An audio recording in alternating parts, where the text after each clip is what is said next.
What's your feeling?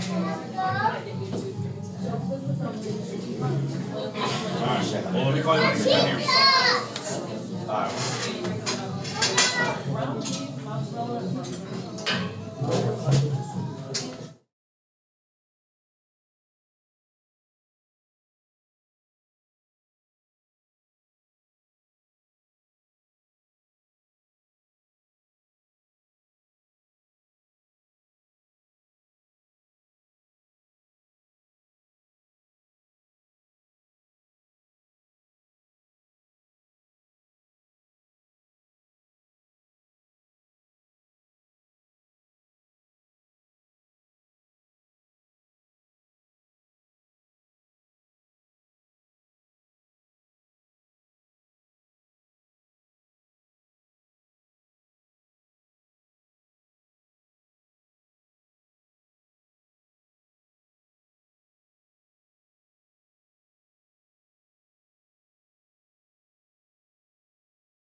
went from 2 viewers to 4. We double them every time. Yeah, we go from, we get 2 viewers extra every night. Here we go. All right, 2 seconds. You know what, Luke? I think the camera's going to be pointed too far that way, but let's go ahead and take us, no, you can go ahead and take us to live, please. No. And there we go. Oh, yeah. And then shift us over. Oh, shift us over to one part. Somebody wants to be on the camera a little bit more. Yeah, thank you. Right there? No, A little more. Keep going. There we go. Oh, too There far. No, you're fine. Boom, you got it. Okay, and then, yeah, if you can just do a sound check out into Vinny's. Can you hear these speakers at all? Can you hear these? How about now? I think we're going to be. How about now? Right there? Okay. That's too loud for everyone out there? They might not want to hear the podcast. Music going on back there, too. Okay, cool. All right. Well, thanks for joining the live show. Let's. I don't know who we have live with us, but we won't worry about that. Let's get right into it, Coach. Yep. You guys had a game last Friday night against Mater East. I went out there, I watched the game. It was a great game. You did a lot of things right. You did a lot of things wrong. I don't think that's a surprise to you. That's not an understatement at all. There were good things, there were bad things. Let's get right into the good things, because as a coach, you can handle the bad things. Right. I don't need to handle the bad things. Let's talk about the awesomeness let's start with Gage Hopkinson, 57 rushing yards, 129 passing, total yards 186, 13 for 25 passing, over 50%. I mean, 22-yard run is one of those rushing yards. Man, Gage is on fire. Tell me about, is he getting this offense, or what's happening out there? He is getting the offense, and we'll go a little behind the scenes here a little bit too. There was a lot of things even on Friday night that he did that were great, and we talked about all the good things, and there was a lot of things that he didn't do great. And I think that's where you get those like 12 incomplete passes and stuff like that, where a lot of decision-making things that I think he's wanting to do something and not doing what the defense gives him. And that's one of the things we've talked about all the time, that someone should be open all the time. All right, that's the way we're kind of running stuff. You've got to find the right guy and go for it. And at some points during the game, even, we were very specific on, hey, we want to hit Easton on this, like, let's go. Normally we don't do that, but we were really trying, and he was going the other way sometimes and doing his own thing. We've talked about it. We've got it figured out. But no, the kid is, with all that being said, and that's like the critical coach in me, but he is just an athlete, and he's fun to watch. And I trust him with the ball. I think more and more as we get into these situations and like games that are going to be a little bit tougher, Gage is the guy we want to make the plays, and we're definitely going to be able to trust him to make those right decisions. And you think about it again, it's his second varsity football game. That's it. Second week, new offense, new coach, new high school. Right. I mean, a lot of things. And you know what? I think he's doing great. Yeah, does he roll out of the pocket? A couple of times when I was taking notes, I noticed, he could have stayed in a couple seconds longer, had a couple more options. But, when he runs, that's not a bad thing either. I mean, he's very good on his feet, has great visibility upfield. Right. Moves and there was a couple times too where he tucked the ball and went and got some very key first downs for us, where it was 2nd and 7, something like that, and he lowers his shoulder and gets it by half a yard, stuff like that. Yeah, and exactly. Those are the intangible things that are great to have in a quarterback. Yeah, how many, I didn't check, how many first down conversions did we have on Friday night? I don't even a ton. get I'll look into it up. that as much as we'll I talk probably about should. it. Now let's move on to Chase Jappy. Big night, 2 rushing touchdowns, 68 rushing yards. One of those was a 21-yard carry, second longest carry, 32 receiving yards. I mean, even 100. Chase Jappy, this guy's on fire. Yeah, no, he gets it, and he's another one. He's just a tough-nosed kid when you get him in the games. And the first week when we tried to run the ball a little bit, he was a little too anxious, so there was holes there, but he was kind of bouncing it out. We talked about it during the week, and this week he really let the linemen get to where they needed to go and then followed them the way he had to, and all of a sudden there was huge holes, where the week before it didn't seem like that to him, but this week his little bit of patience and being a little bit more comfortable, he was popping stuff left and right. Real quick, because it's gotta be said, it can't go unsaid. Brady Sorensen's robbed of a touchdown reception in the end zone. Yes, he was. Both feet and a knee down. Everything's down. They called the pass interference, which was also the right call. But I mean, Brady, listen, even Mrs. Wagner posted a video clearly. Cannot be denied. That's a touchdown. I don't know if I can get for like the next week, like maybe a little red flag, and instead of going to New York, we go to Miss Wagner's phone and she can do the review for the referees. That's a great That'd idea. Be great. I think we should try that. That's a great idea. Kudos to you, Miss Wagner, for catching that on video. And that was perfect spot. Let's see who else we're talking about. Oh yeah, Easton Wellborn, 50 receiving yards. Average out of 5 receptions, average 10 yards per reception. Man, this guy's really lit it up on Friday night. Yeah, and he's one of those kids too that he runs good routes, and we really, moving forward, we want to get him the ball in space. I don't know if you could see it, but there's a couple times, especially on our sidelines, he gets the ball and he's one-on-one with a guy, and he's always going to make that first guy miss.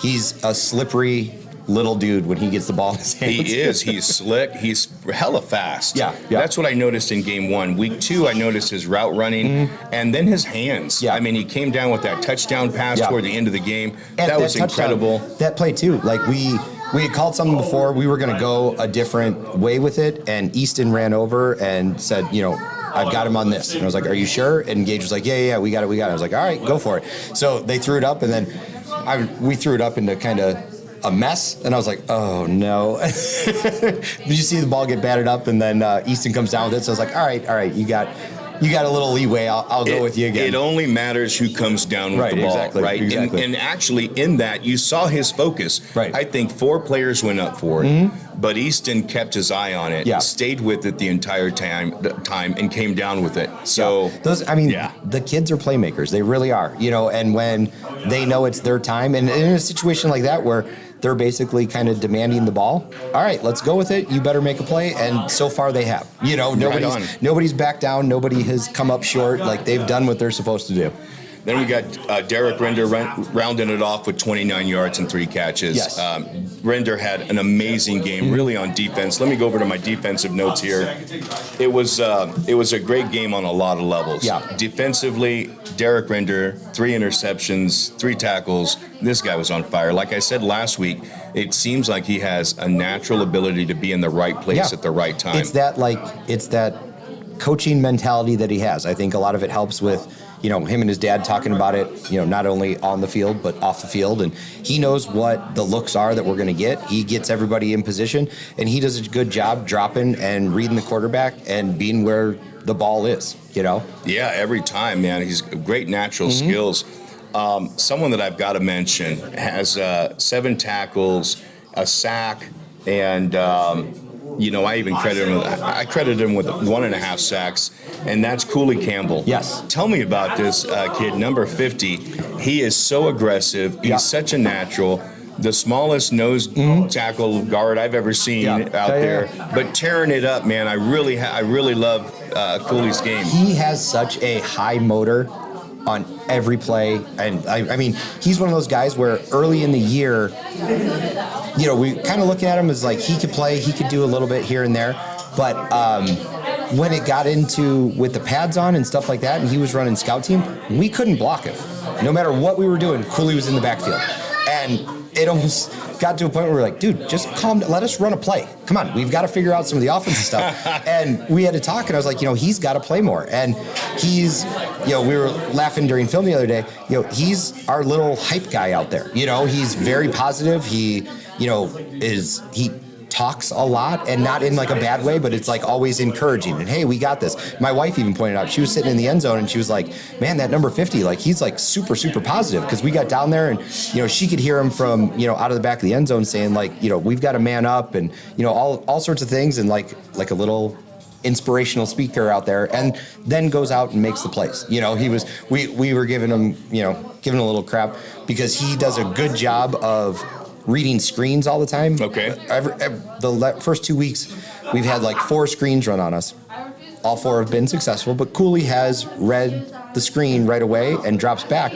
And I keep giving him a hard time because if he was 5'1" instead of 5 foot, he would have been able to intercept those, but they throw him just this far over his head. So yeah, he's another natural. Yeah. I mean, you see him on the field. He's everywhere. He's making big plays and defensively. And one of the things that I love about him too, he's young. He's a junior.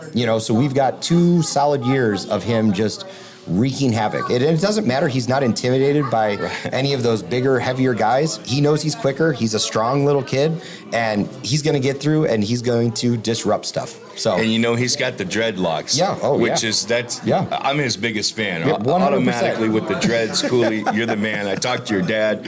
He was telling me the whole process. I mean, it's a lot of work, and I got a ton of respect for him. Let's talk about Josh Kingma, Sam Bonar. Sam Bonar also. They also had sacks in the game. Aiden Chaney with an interception and 2 pass deflections. Tell me about Chaney. Didn't see him much, and what's... No, Aiden was a guy that kind of, early in the year, we were kind of looking at him as a starter. Then got a little confused, I think, with some of the coverage stuff and just that like heat of summer. And like, honestly, some of the, we had a 7-on-7 kind of little tournament thing, and he didn't look great in that. And we were kind of like, I don't know if he's the guy. But the more he's worked, the more he's understood what the coverages are and stuff like that. The first game, nobody really picked on him, but he was in the right spot all the time, and you noticed it.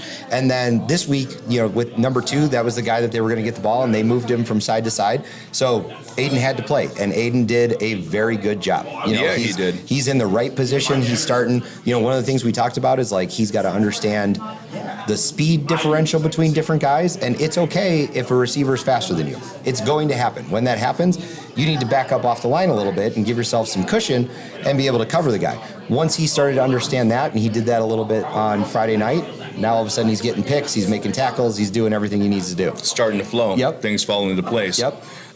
It took you a little bit to get your team motivated at the beginning of the game. Were they falling asleep on the bus, or what happened there? You know what? It was, and I had warned them that was going to be the case. That's a very strange environment there. It really is. Like it's off-putting. I don't know how else to describe it, but I told the kids, and it just kind of felt like you were in a bad dream the whole time. Like it's strange having all of the fans not only like down on the field, but then also in one corner. Was strange, and the locker room was far. It was just a weird experience, and I think that had something to do with it a little bit. And it was just, I don't know if we kind of were coming off the high of that first win, and it just there wasn't the intensity to start the game. I think we did pick it up kind of middle of the second quarter, but it took a little bit, and that was one of the things we challenged the kids with this week was, that's on you.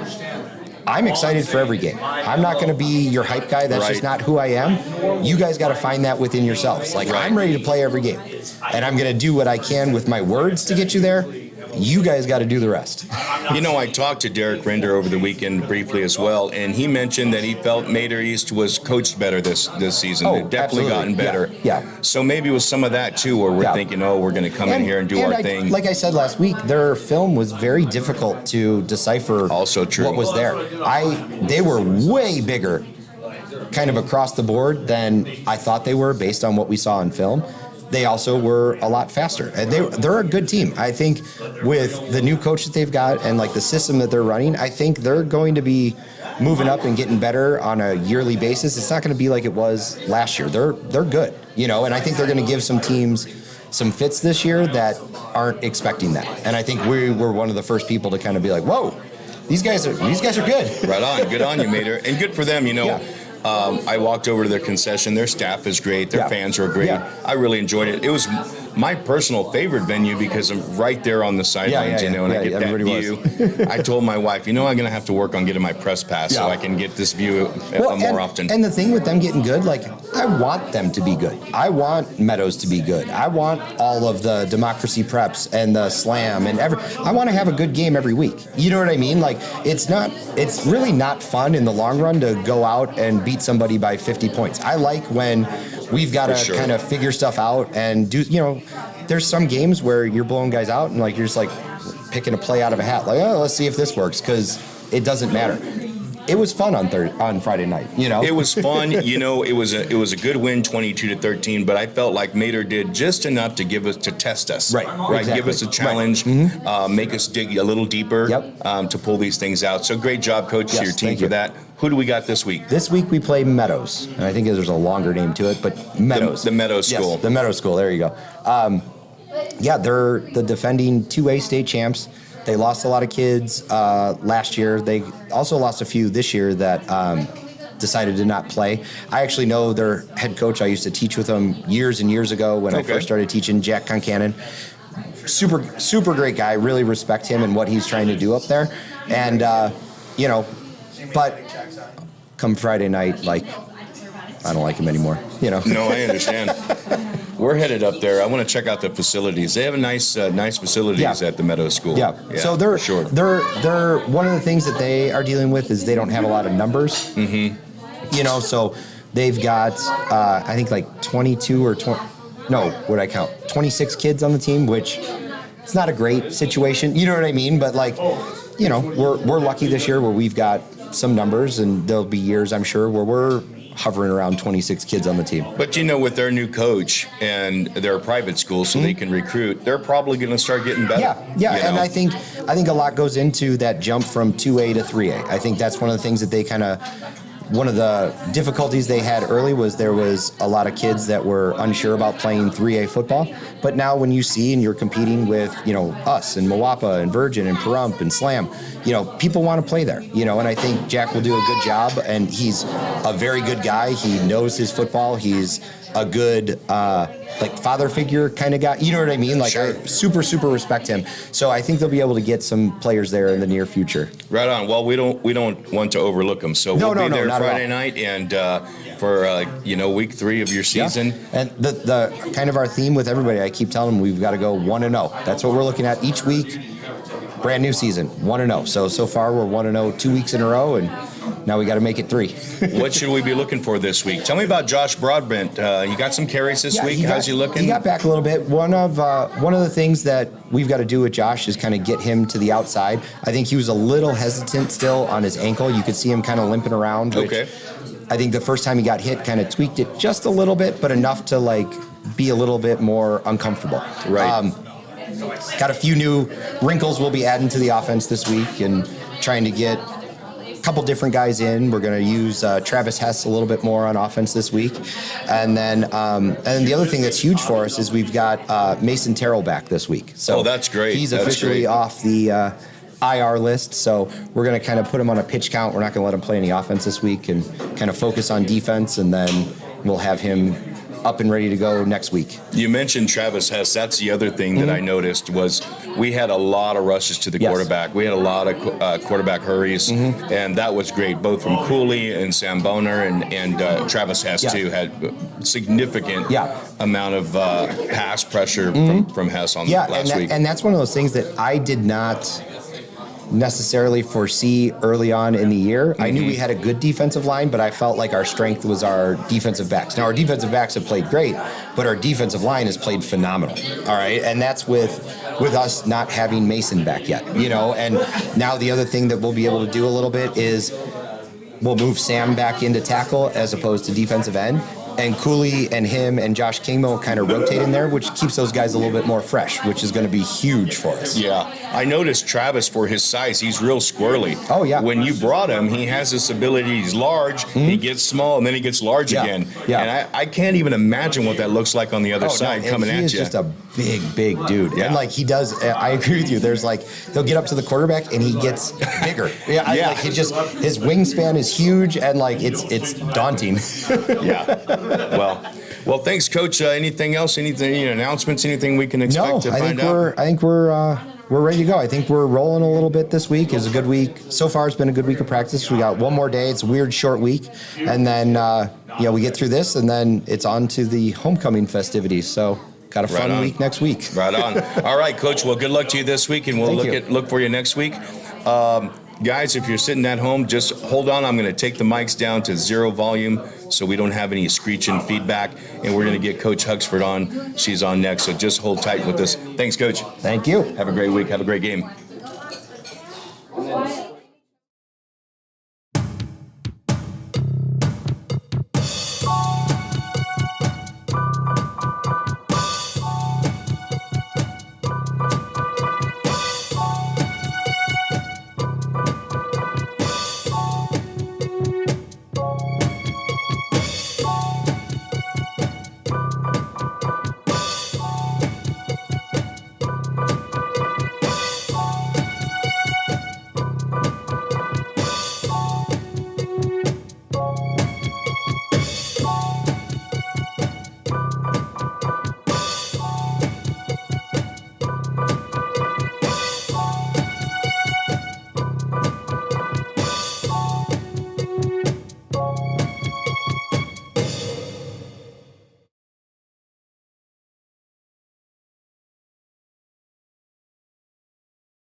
No, sit down. Can you hear yourself? Yes. Are you too loud? No, it's just fine. All right. Well, thank you, Coach Huxford, for coming on and talking about your tennis team right now. I hear you guys are on fire. I haven't had a chance to catch any of your matches, but tell me what's going on with tennis. We just got off the bus from playing Legacy High School this afternoon and continuing the winning streak, both boys and girls. The boys haven't lost at all, even against the bigger schools that we've played up against who are outside of our league. And the girls have only had one loss against Basic. So as far as conference goes, we are both undefeated in our league. How are the boys doing? Tell me, you got some new tennis players. Tell me about your boys team first. You know what? I am really excited about the boys team. A lot more excited than I thought I would be because we have a whole bunch of new players from the soccer team that have come over and really have been a game changer, very dynamic on the team. And they're really making a statement. And I have 5 starters that didn't play with us last year that have really come in and kind of boosted everybody's energy. They're excited to be there because it's all new to them. And they're fiercely competitive. So, postseason's coming up really quick. And I'm really optimistic that they're going to really help us out a lot, team-wise. That sounds great. Doubles, singles, what are you looking at as far as competition? Singles is really tough across the board. There's a lot of good singles players, a lot of kids that play tournaments across the valley that kind of hit and miss between schools like with Coral Academy or with Addison High School. And so it's really hard to compete with the tournament players. Where we really excel is in doubles. And the doubles boys, I don't think they've lost one match. Where the singles players have lost a couple here and there, but their competition has been a lot stiffer. The doubles boys will be put to the test on Tuesday when we come up against Moapa. And so, we'll kind of see what their medal is next week. Right on. Tell me about the girls' team. You know what? The girls, a lot of returning players. Nobody new. Per se, we do have an exchange student, Irene, who's quite good, who's playing with the #1 doubles team with Julia Carmichael. And they're doing well too. The singles players, Emma Wood especially, has been dominant throughout our league. And so have the girls doubles teams. I don't think they've had a ton of really stiff competition either. And I don't think there is anybody really in our league that's going to challenge them from the south this season. Up north, that's a different story, but down south, they're pretty much. I'm confident in saying that they're the strongest girls team in 3A right now. What about Meadows? So the Meadows school moved up to 4A. Have you heard of how they're doing in the 4A arena? I don't really care. No, I don't know. I haven't really kept track. Just trying to do my own thing. I'm sure they are doing well. I know that speaking with a couple of the coaches who are in 4A, they weren't excited about playing them. They're just good. They're good all around. They get a lot of extra tennis help with private lessons through their school and stuff. And most of them are specifically tennis players, where in our school, our kids play football, our kids play soccer, they play basketball, they play everything. And as a coach, we can't afford to say you can only be a one-sport athlete. We need them to participate in all of our teams, or else we wouldn't have teams. And it's evident when we play a lot of these schools, they can't even field big teams because there's a lot of this, you have to play club, and I can't do that. We can't do that here. We have to share athletes. So. Right. Yeah. Tell me about Roman Rose, tennis player. He seems pretty determined to, have a record substantially better than his brothers when he leaves. This is his senior year. How's Roman doing? You know what? Roman's an incredible athlete. I have to really be careful. I just watched Kenny and Cannon's podcast that you just put up of them, and I listened to how they talked about Roman because it's a good sibling rivalry, right? Yep. And he just is so dynamic. I shot one. And his brothers were as well. And I just love to watch him play any sport. And he has worked hard all summer to play tennis, and it shows. And he goes out there, he's got his own swagger, you know, and he doesn't care that he's not the best player out there. He makes you think he is. And for me, that is huge. Fake it till you make it, and he does well. He's just that kind of one of those athletes, you know. He could play anything. Yeah, very gifted. Yes. So coming up in your season, what should we be looking out for? What does your playoff run look like? Is it regionals and then on to state? What is that going to look like? And are we playing north this season or south? We play down south this year, thankfully. So we have about 2 weeks left in our regular season besides this week. We have our biggest match will be Tuesday against Moapa. That will really determine the seeding for team. Because we have 2 parts. During the year we play just team stuff, but we keep track of what all the kids do individually. And then we have competition. We have a team competition at regionals, and then we have an individual regional. So regionals here last 2 weeks, and then we have a week of just state.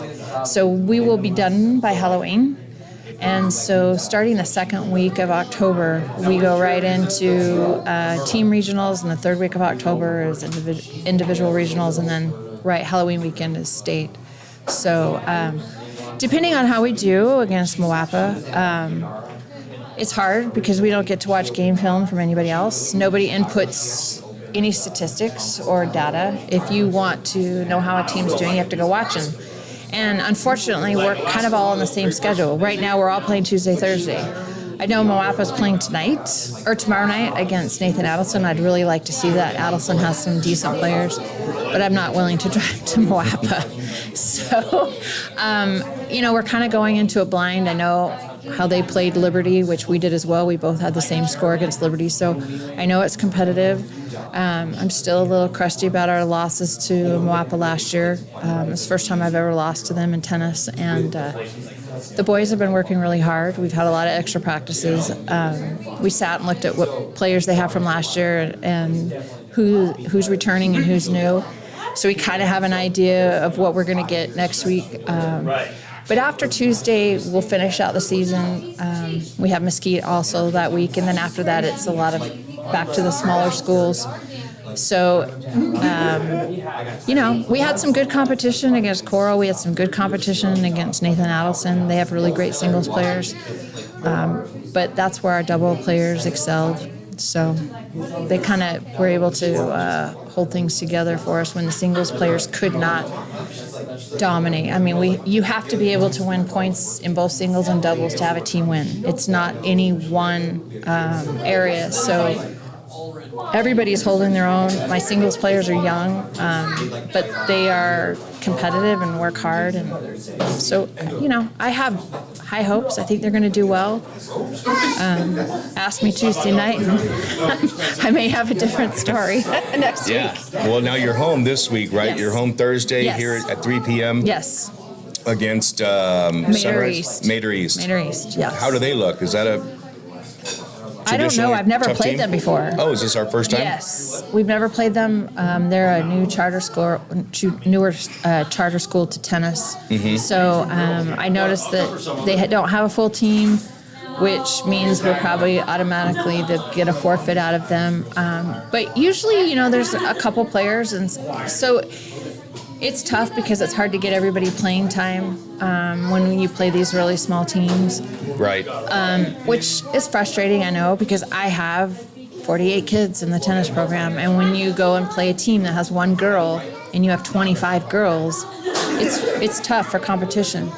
But we don't take anything for granted. We go into each match, thinking, that everybody needs to play. And the kids, we try to get them on the court, especially when it's home. We'll do that Thursday. They don't have enough kids.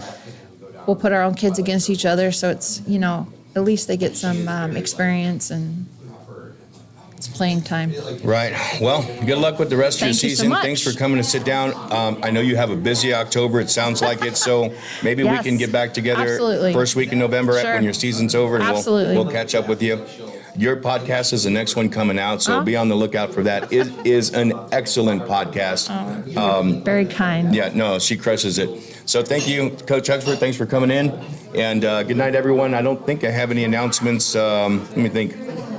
We do have some new players that have been nominated for the podcast, Roman Rose being one of them, and Brady Sorensen being another. Oh, they'll be great. So, yeah, I'm sure they will. So thanks, everyone. Have a great night. Thank you, Coach. You're welcome.